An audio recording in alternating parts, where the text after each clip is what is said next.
오늘은 부활절 둘째 주일입니다. 주님께서는 우리가 주님의 부활의 신앙을 가지고 또한 우리도 주님처럼 부활하며 또한 영생의 소망을 가지고 우리가 살아가기를 주님께서 원하십니다. 지난 한 주간도 우리의 삶을 돌아보면서 정말 나는 주님의 부활을 나의 부활로 또한 영원한 하나님 나라를 소유하며 살아갔는지 돌아보시면서 새롭게 주 앞에 결단할 수 있는 귀한 시간이 되시기를 바랍니다. 오늘 말씀은 부활하신 주님께서 우리에게 원하시는 삶이라는 주제로 말씀의 은혜를 나누겠습니다. 오늘 본문의 사건이 있었던 때는 주님께서 부활하신 부활절, 부활하신 날 저녁입니다. 19절 말씀에 보게 되면 이날 곧 안식후 첫날 저녁 때라고 우리에게 말씀해 주고 있습니다. 예수님을 장사 지내기 위하여 무덤가를 찾았던 여인들은 빈 무덤과 부활하신 주님을 만나고 주님께서 부활하셨다는 소식을 제자들에게 전해 주셨습니다.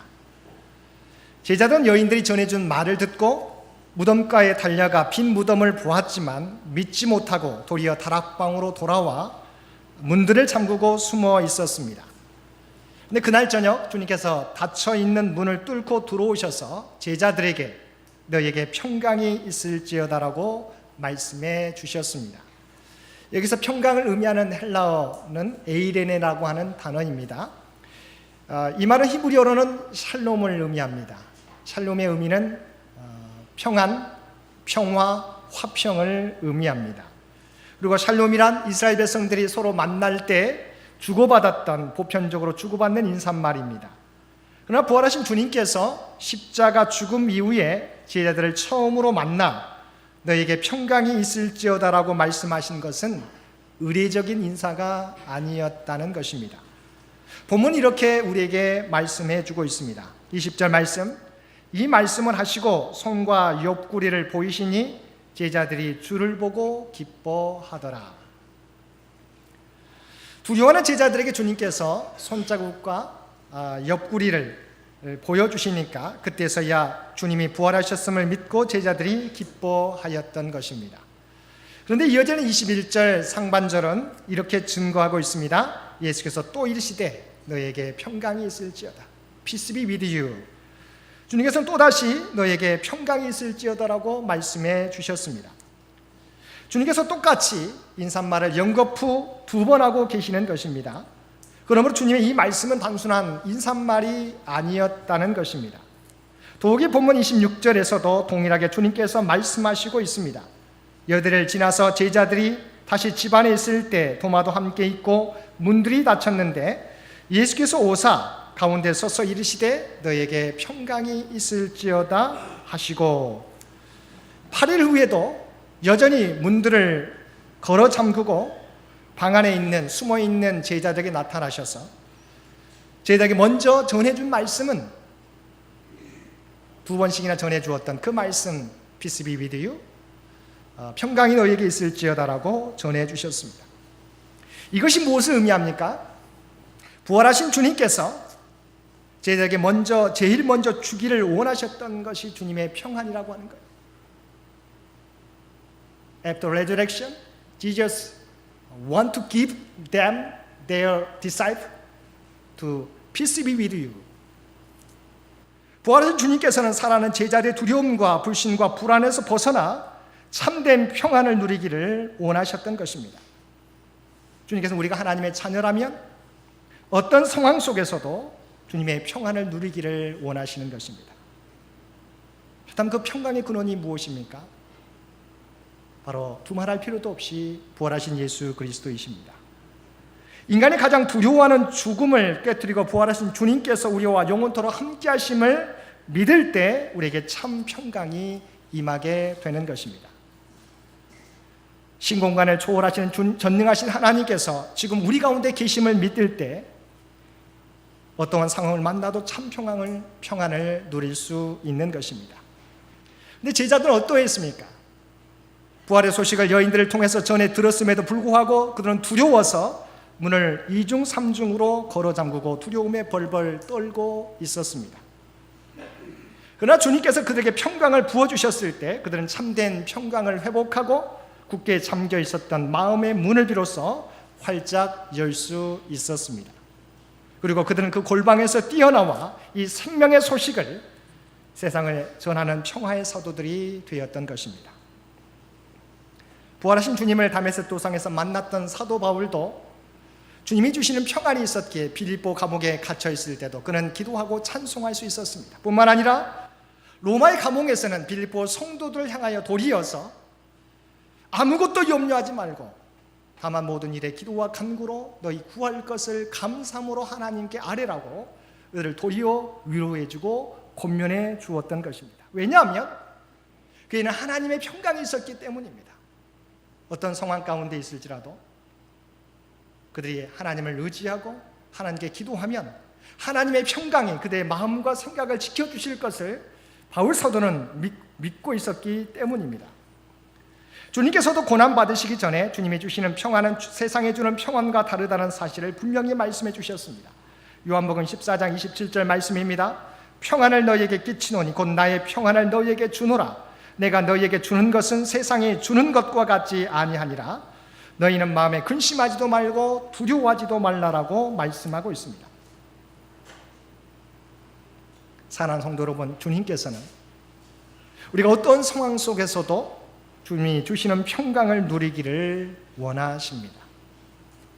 전능하신 하나님을 나의 아버지로, 부활하신 주님을 나의 구주로 고백한다면 어떠한 상황이 와도 두려워하지 않고 주님이 주시는 평안을 우리가 누리게 될 것입니다. 주님을 믿는다는 것은 어떤 상황이 와도 천지를 창조하시고 주관하신 하나님, 죄와 사망 권세를 이기시고 부활하신 주님이 우리와 언제나 함께 하심을 믿는 것입니다. 주님이 주시는 평안 안에서 모든 상황들을 극복하며 하나님의 뜻을 이루어가는 우리 모든 성도님들 되시기를 바랍니다. 두 번째로 주님이 우리에게 원하시는 삶은 보냄받은 증인으로서 살아가라고 하는 것입니다. 21절 말씀입니다. 예수께서 또 이르시되 너에게 평강이 있을지어다. 아버지께서 나를 보내신 것 같이 나도 너희를 보내노라. 주님께서 두려워하는 제자들을 향하여서 뭐라고 말씀하셨습니까? 주님의 평안을 먼저 부어주셨어요. 그리고 나서 주님께서 여전히 그들을 당신의 제자로 부르신다고, 우리에게 제자로 보내신다고 말씀하고 있습니다. 지금 주님 앞에 있는 제자들은 어떤 제자들이에요? 수제자였던 베드로는 3번씩이나 주님을 부인했던 제자입니다. 다른 제자들도 주님께서 잡히셨을 때 다 도망쳤던 도망자들이었습니다. 그리고 여전히 주님의 부활의 소식이 전해졌지만 숨어서 여전히 두려워하고 떨고 있는 제자들이었습니다. 근데 주님께서는 그들을 믿고 그들에게 계속해서 주님의 사명을 맡겨주시는 것입니다. 주님께서 십자가에 달리시고 부활하신 목적은 먼저는 우리를 죄와 사망 권세에서 구원하시기 위한 겁니다. 그런데 그냥 우리가 구원받은 삶으로 멈춰 있기를 주님께서 원하지 않습니다. 이제는 그전에는 두려워하고 걱정하고 근심하는 삶이었을지라도 주님의 부활을 경험했으면 이제는 그 부활의 증인으로 살아가라고 우리에게 말씀해 주시는 것입니다. 그리고 우리를 다시 한번 주님의 제자로 부르시는 것입니다. 주님께서는 분명히 말씀하셨습니다. 아버지께서 나를 보내신 것 같이 나도 너희를 보내노라. Father has sent me and I am sending you and go and make disciples. 이사야 선지자를 통해서 들려주신 말씀도 마찬가지입니다. 이사야서 61장 1절 말씀, 주 여호와의 영이 내게 내리셨으니 이는 여호와께서 내게 기름을 부으사 가난한 자에게 아름다운 소식을 전하게 하려 하심이라. 나를 보내사 마음이 상한 자를 고치며 포로된 자에게 자유를, 갇힌 자에게 노임을 선포하며. 주님이 우리를 부르신 목적은 세상 가운데 아름다운 소식을 전하게 하기 위함입니다. 주님께서는 제자들을 통해 하나님의 뜻이 이 땅 위에 드러나기를 원하시는 것입니다. 마음이 상한 자를 고치고 포로된 자에게 자유를, 갇힌 자에게 노임을 선포하기를 원하시는 것입니다. 참 진리의 삶, 참 생명의 삶, 영원한 구원과 하나님 나라가 제자들의 삶을 통하여 만방에 전해지기를 원하시는 것입니다. 실제로 부활하신 주님을 만나고 성령 충만을 받은 제자들은 그렇게 살았습니다. 그 결과 그들을 통하여 오직 길이요 진리요 생명신 예수 그리스도가 세상에 전파되기 시작했습니다. 만약 제자들이 주님의 부활을 경험했지만 주님의 명령을 따라 주님의 복음을 전하지 않았다고 한다면 2000년이 지나서 저와 여러분에게, 이방인이었던 저와 여러분에게 이 복음이 전해질 수 없었을지도 모르는 것입니다. 제자들이 주님의 말씀을 따라 주님의 복음을 전하게 되었기에 전혀 이스라엘과 상관이 없는 저와 여러분이 주님의 복음을 믿고 주님의 자녀가, 또한 하나님의 자녀가 주님의 제자들이 된 것입니다. 주님께서 제자들에게 나도 너희를 보낸다고 하는 말씀은 2000년 전 제자들에게만 국한된 말씀이 아닙니다. 지금도 주님을 믿는 저와 여러분에게 주께서 여전히 말씀하시고 있습니다. 주님의 부활을 경험하는 우리에게 주께서는 동일하게 나도 너희를 보낸다라고 말씀하시는 것입니다. 주님의 십자가와 부활을 통해 주어지는 영원한 구원과 생명, 그리고 진리를 이 세상에 전파하라고 말씀하시는 것입니다. 그런데 우리의 삶이 불신자들에게 거부감을 주고 우리의 신앙의 모습이 믿지 않는 사람들에게 위항함을 준다면 우리는 주께서 맡겨주신 사명을 온전히 감당하지 못하게 될 것입니다. 그래서 우리가 주님의 사명을 감당하기 위해서 우리의 삶 가운데 나타나기를 원하시는 삶이 있습니다. 그 삶은 바울 사도를 통해서 갈라디아서 5장 22절과 24절에서 말씀해 주시는 성령의 열매 맺는 삶입니다. 우리가 부활하신 주님을 증거하기 위해서 주께서는 우리가 성령의 9가지 열매를 맺으며 살기를 원하십니다. 오직 성령의 열매는 사랑과 희락과 화평과 오래 참음과 자비와 양성과 충성과 온유와 절제라고 이와 같은 법을 금지할 법이 없다라고 우리에게 말씀해 주고 있습니다. 그리스도를 따른다고 하는 것은, 부활하신 주님을 믿는다고 하는 것은 이제 내 정욕과 욕심을 십자가에 못 박는 것을 의미합니다. 우리의 정욕과 욕심을 못 박는다는 것은 이제는 성령 안에서 사랑과 희락과 화평과 오래 참음과 자비와 양선의 삶, 충성과 온유와 절제의 삶을 살아가는 것을 의미합니다. 사랑하는 성도 여러분, 주님께서는 비록 우리가 아직까지는 그런 열매를 맺지 못하고 있지만 여전히 두려워하고 떨고 걱정하고 살아가지만 그런 우리들을 향해서 나도 너희를 보내노라고 말씀하고 있습니다. 우리의 삶을 통해서 주님이 드러나기를 원하시는 것입니다. 다른 사람이 아닌 저와 여러분을 통해서 그리스도가 이 세상에 드러나기를 원하시는 것입니다. 너희가 주님을 믿고 하나님의 자녀가 되었느냐? 그러면 너희의 삶을 통하여 주님을 나타내라고 우리에게 말씀해 주시는 것입니다. 오늘 또 우리의 삶의 자리에서 성령의 열매를 맺으며 나도 너희를 이 세상에 보내노라 말씀하시는 주님의 사명을 감당하며 살아가실 수 있는 우리 모든 성도님들 되시기를 바랍니다. 세 번째, 주님께서 우리에게 원하시는 삶은 성령 충만한 삶입니다. 주님께서 세상에 우리를 보내시면서 그냥 우리만 보내시지 않습니다. 우리에게 보혜사 성령님을 보내주셔서 우리에게 필요한 능력과 지혜를 허락해 주시는 것입니다. 주님께서는 제자들을 보내시면서 그들을 향하여 숨을 내쉬며 성령을 받으라고 말씀해 주셨습니다. 22절 이 말씀을 하시고 그들을 향하여 숨을 내쉬며 이르시되 성령을 받으라. 여기에서 숨을 내쉰다고 하는 동사 엠퓨사오라고 하는 이 단어는 숨을 불어 넣는다는 뜻입니다. 주님께서는 그냥 성령을 받으라고만 말씀하시는 것이 아닙니다. 당신의 숨결을 제자에게 불어 넣어주시면서 성령을 영접하라고 말씀하십니다. 하나님이신 거룩하신 영이신 성령이란 예수 그리스도의 숨결, 삼위일체 되신 하나님의 숨결을 의미합니다. 이 헬라어 동사는 신약에서는 본문에 단 한 번 사용되었으며 같은 뜻의 히브리어 단어는 구약에서 2번 사용되었습니다. 첫 번째는 창세기 2장 7절 말씀, 여호와 하나님이 땅에 흙으로 사람을 지으시고 생기를 그 코에 불어넣으시니 사람이 생명이 되니라. 하나님께서 흙으로 사람을 지으시고 그 코에 하나님의 생기를 불어넣어 주셨습니다. 그러므로 우리가 비로소 생명이 되었다고 성경은 말씀하고 있습니다. 두 번째로 이 단어는 구약 예수께서 37장에 나오고 있습니다. 37장 9절과 10절 말씀입니다. 또 내게 이르시되 인자야 너는 생기를 향하여 대언하라. 생기에게 대언하여 이르기를 주 여호와께서 이같이 말씀하시기를 생기야 사방에서부터 와서 이 죽음을 당한 자에게 불어서 살아나게 하라 하셨다 하라. 이에 내가 그 명령대로 대언하였더니 생기가 그들에게 들어가매 그들이 곧 살아나서 일어나 서는데 극히 큰 군대더라고 말씀하고 있습니다. 자, 에스겔 선지자가 하나님의 선지자의 인도함을 따라 에스겔 골짜기에 다다르게 되었을 때 그곳에는 마른 뼈와 해골들로 가득 차게 되었습니다.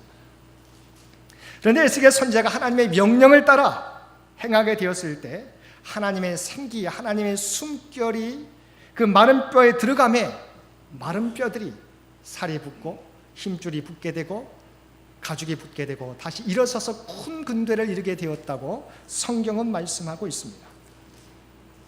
하나님의 영이 불어넣어지게 되니까 생명이 없는 마른 뼈들이 힘줄이 붙게 되고 살이 붙게 되고 가죽이 붙고 일어서서 큰 군대를 이루게 되었다는 것입니다. 다음 누가 참다운 성령의 사람, 성령 충만한 사람입니까? 하나님이 불어넣은 하나님의 생기, 그 안에서 살아가는 사람, 하나님의 숨결을 따라 살아가는 사람, 다시 말하면 하나님의 말씀대로 살아가는 사람입니다. 쉽게 말하면 하나님의 말씀대로 순종하는 사람입니다. 히브리 단어 가운데 숨결을 나타내는 헤벨이라고 하는 단어가 있습니다. 그런데 참 특이한 것은 전도서에 보게 되면 헛되다라고 하는 단어가 나오는데 이 단어가 하벨이라고 하는 단어입니다. 헛되다라고 하는 단어는 이 숨결이라고 하는 헤벨이라고 하는 단어에서 유래되었습니다. 사실 모든 영광을 누렸던 솔로몬 왕은 그의 삶을 마치는 그때 전도서를 짓게 되는데 전도서 1장 1절에서 뭐라고 말씀하고 있습니까? 세상의 모든 영광, 영화를 누렸던 솔로몬은 그의 삶을 정리하면서 이렇게 고백합니다. 헛되고 헛되며 헛되고 헛되니 모든 것이 헛되도다라고 고백하였습니다. 하나님의 축복을 통해서 세상의 모든 영광과 영화를 누렸던 솔로몬이 고백하기를 그 세상의 모든 영화는 헛되고 헛된 것이라고 고백하였습니다. 그래서 헛된 인생이 어떤 의미입니까? 하나님의 숨결이 아닌 인간의 숨결을 따라 살아가게 될 때, 쉽게 말하면 인간의 의지대로 살아가게 될 때 우리 인생은 세상의 모든 것을 누릴지라도 그것은 헛되고 헛될 뿐이라고 말씀하고 있습니다. 그러나 비록 연약한 인간일지라도 마른 뼈와 같은 인간일지라도 하나님의 숨결을 따라 살아가게 되면, 하나님의 말씀을 따라 살아가게 되면 마른 뼈와 같은 우리 인생도 하나님의 큰 군대를 이루어서 하나님의 사명을 감당하게 된다라고 말씀하고 있습니다. 사랑하는 성도 여러분, 우리의 지혜와 우리의 능력으로는 최선을 다할지라도 그 삶은 헛되고 헛될 뿐입니다. 그러나 하나님의 숨결, 성령을 받으라고, receive Holy Spirit, 성령의 충만함 가운데 우리가 살아가게 될 때 마른 뼈와 같은 우리 인생이 하나님의 큰 군대를 이루어서 하나님의 놀라운 구원의 사역을 감당하게 될 것입니다. 주님께서는 부활을 경험한 저와 여러분이, 주님의 제자들이 이런 삶을 누리기를 원하십니다. 부활을 경험했지만 여전히 걱정하고 두려워하는 저와 여러분에게 주의 평안이 너희와 함께하기를 원한다. Peace be with you. 두 번째는 뭐예요? God have sent me, sent us, and I sending you. I am sending you. 나도 너희를 세상 가운데 보낸다. 주의 평안을 가지고 비록 늘 배반하고 늘 부인하고 도망치는 우리이지만 나는 여전히 너희를 믿고 너희를 세상 가운데 보낸다. 그래서 세상 많은 사람들을 주님의 제자 삼으라고. 그런데 홀로 보내신 것이 아니라 성령을 우리에게 보내주시면서 너의 능력으로는 아무것도 가능하지 않으니까 이제 하나님의 숨결을 따라서 그 사명을 감당하라고 말씀해 주고 있습니다. 여러분, 이것이 부활을 경험한 저와 여러분에게 전해주시는 하나님의 말씀입니다. 주님의 말씀입니다. 그래서 우리에게 원하시는 삶의 모습입니다. 여러분 이 말씀을 꼭 기억하며 살아가실 수 있게 되기를 바랍니다. 우리가 어떤 상황 가운데 있을지라도 하나님은 우리와 함께 하십니다. 죄와 사망 것을 이기신 주님께서 저와 여러분과 함께 하십니다. 그리고 우리가 그래서 감당하셨던 사역을 이루고 가기를 원하십니다. 성령과 함께. 저와 여러분 능력이 부족하지만 성령과 함께 이 사역을 감당하게 될 때 하나님께서 저와 여러분을 통해서 주의 도구로 사용해 주실 것입니다. 오늘 말씀을 기억하고 부활의 은혜 가운데 머무는 삶이 아니라 이제 부활의 증인된 삶을 이 세상 가운데 주님과 더불어 살아가실 수 있는 우리 모든 성도님들 되실 수 있게 되기를 주님의 이름으로 간절히 축원드립니다. 함께 기도드리겠습니다. 사랑과 은혜가 충만하신 아버지 하나님, 우리에게 주님의 부활을 통하여 몸의 부활과 부활의 소망을 가지고 살아갈 수 있도록 인도해 주시니 진심으로 감사드립니다. 이제 그 소망 가운데 어떤 일을 만날지라도 두려워하지 않는 저와 우리 모두가 되게 하여 주옵소서. 그리고 우리는 열 부족하지만 주님의 제자로 부르시는 주님의 명령을 따라 세상 가운데 나아가 주님의 부활을 선포할 수 있는 우리 모두가 되게 하여 주옵소서. 아버지 하나님, 성령께서 우리와 늘 함께 하심을 믿게 하여 주시고 성령을 의지하며 이 복된 사명, 이 구원의 사명을 온전히 감당하고도 남음이 있는 우리 모두가 되게 하여 주옵소서. 이 모든 말씀 우리를 구원하여 주신 예수님의 이름으로 간절히 기도드리옵나이다. 아멘.